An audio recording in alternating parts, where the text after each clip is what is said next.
Dapat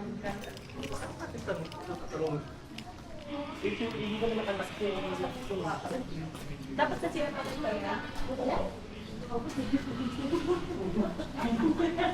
ano? Sige!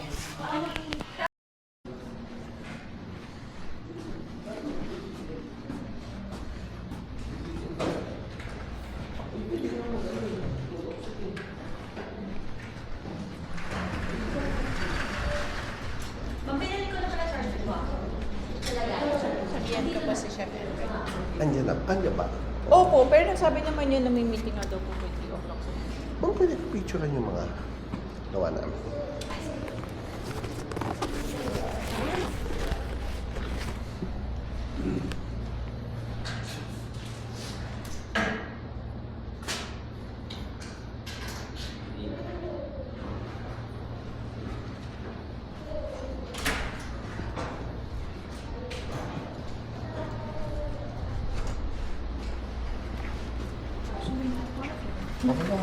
Yung staircase lang.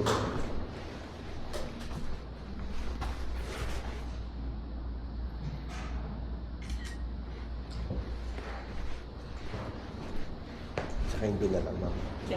Okay naman yung table na kasi. Ano daw yung pag-usapan? Okay sa...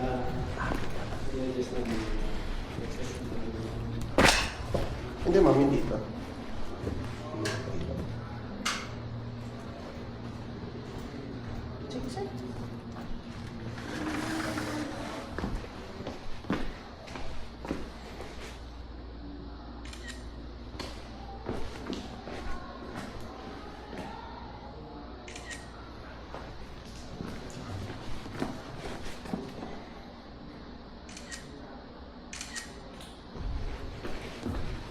Magkasabay ba meeting niyo, sir? Ni Handywear, tsaka kayo po? Actually, parang kami ata magkasama. Kayong dalawa, si Handywear. Kasi sa kanila, di ba, ma'am, yung oven, sa aming food, magpapaano ako ng resort food si chef. Ah,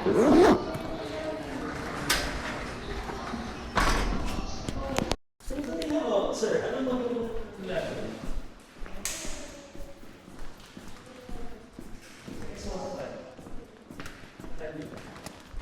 Sir, mas maganda kung... Ito sir, suggestion ko possible tatanggal mo pa rin itong ilaw na ito at itong dalawa. Kasi nakasagad din dyan. Ang sa akin sir, suggestion ko, i-overlap mo dito. Bukas ng pinto, meron namang hihigop dyan at door.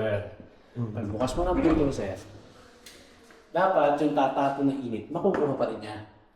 Bali, lalagpas Yes, tayo. sir. Mas maganda kung naka-overlap ka. Para yung init nung tatapon sa labas ng oven, makuha pa rin niya. Gano'ng kalawak yung exhaust fan? Yan sir, mas lumabas pa rito sa mga ganito Ganito. Umpisa natin sa likod, sir. Sa likod sir, nakatutok ko doon sa likod. Kasi sir, Ha? ito yung... Kasing lapad din, mas malapad pa dyan sa ano yan?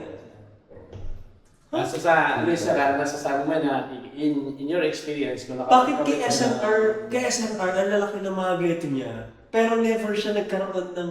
Ito yan. Ang tamang position nito, hindi mo kailangan naka-exhaust dito. Di ba natandaan mo sa exhaust ka tayo? Oo. Kasi sinabi ko sa'yo dapat naka-free flow lang yung kukuha ng init. Kaso sir, sabi mo, hindi tayo pwede magbutas kasi may second floor ka. Oo. Ang talaga nito sir, chimney lang dapat ito. Dito tayo exhaust hood. Oo. Keso, hindi ka pwede magbutas, i-design mo na naka-exhaust hood ka. Eh di bakit hindi Ang chimney sir, tinututok lang yan dyan. Kung ano yung sukat, usually ang size ng chimney is 8 inches. Itututok lang yun sir, wala yung hood, itututok lang yung pataas. Bakit hindi tayo mag-chimney ng pag ganun? Pag bumabali sir, hindi pag naka-free floor sir, hindi maganda ang tapo ng init. Possible mag-backfire. Hindi, may exhaust fan sa bawat chimney. May backplate siya tapos may exhaust. Hindi, sa experience Hindi, may sinasabi niya mga kung open obra. talaga na naka-sariling hood. Pero kung pwede yung ganun, hindi ko rin kung pwede yung ganun na naka-exhaust siya sa back. Gaya nyo, may ano talaga siya doon, di ba? May... Ang labasan ng init niyan, sir. Nandito, sabihin mo, yung combustion chamber. meron din Sa siya. inyo to. Yun yung talagang dapat matutukan mo na para kung yung init. Yung excess fuming nun, at saka yung excess na tatapon ng init. Alabes, dapat. Parang ang OA kasi kung imagine mo, naglagay ka ng isang exhaust fan na mas malaki dyan sa oven na yan. Na parang nakabugang, nakaharang na gano'n. Paano? Kasi yung kaibigan, gano'n na din-design namin isa. And Unilogic. Si Unilogic ayaw din niya mag-chimney na naka-pre-flow. Yung una, sila pinag-desisyon namin. Sige, pa-desisyonan nyo sa magkakabit ng chimney kung ano yung kakalabasan. Ayun siya. Backfire. Balik ka na palaking ano yan. Yung, sir ako, hindi ako expert sa exhaust ha, sinabi ko siya, pag sila. Ang sineshare ko lang, yung mga nakikita na namin sa mga customer, existing na customer namin. Ngayon, kung doon sa sinasabi mo, sir, na magbabali ka ng chimney. Ducting, Ducting siya, tapos nakabali. Hindi ako, ano doon, sir, kung ano magiging kalabasan mo. Kasi wala pa kami na-install na nakita namin kabit ng gano'n na customer. Hindi. Dapat sir, I think for me, mas dapat may mas idea kayo sa pagsusupply nitong oven na to o kung paano nyo kami paanohin i-record sa pinaka-exhaust fan nito. Sir, yun ang ano sir, nakapayong ka ng exhaust hood, yun ang the best para dito sir, para makuha niya yung init sa loob. At itatapon sa from combustion chamber na itatapon ng init para may labas niya. Doon sa bali sir, sa nakabend, kung walang Kasi for me, parang nagbigay ka ng umbrella niya, yes, sir. pero babalikin mo rin naman yung exhaust fan palabas. Kung ano mo sir, sir, ikaw ano? Kung alam mo, kukunin mo dun sa lalabasan ng combustion chamber, kasi babali mo, tapos plus ito, yun. Hindi. Sir, kasi itong explanation mo, di ba may dalawang butas yan? Pero ang gusto mo, kasi yung laki, mas malaki pa yung umbrella na exhaust fan sa oven. Pero ang mangyayari din is pabali din. Yes sir, tapos nakamotorize. Oh, so bakit hindi natin gawin kung ano yung tutok, kung ito yung butas, ito lang ang meron, palabas. Kumbaga hindi siya nakaangkaya. Oo. Doon ka na lang sa tutulog. Kasi parang for me, sobrang laki niya eh. Kung gagawa ka ng ano na umbrella nito na parang mas malaki, parang nasa sa akin, parang nonsense kasi eh. Na ganun kalaki. Eh kung ako, kung ano yung butas lang nito, pati butas ng nag-aanuhan, eh dito lang natutukan ng mismong exhaust fan, tsaka palabas. Sir, yun lang i-drawing mo sa sinasabi ni Chef.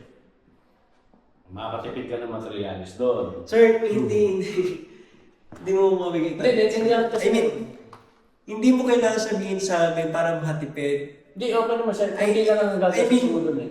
Kailangan maayos yung malinaw. Mamaya kasi, ibabalik mo rin sa amin na, I told you sir, hindi yan pwede. Hindi, kaya nga sabi nga sir, hindi man ako expert doon. Sineshare ko lang yung mga nakikita ko sa customer namin.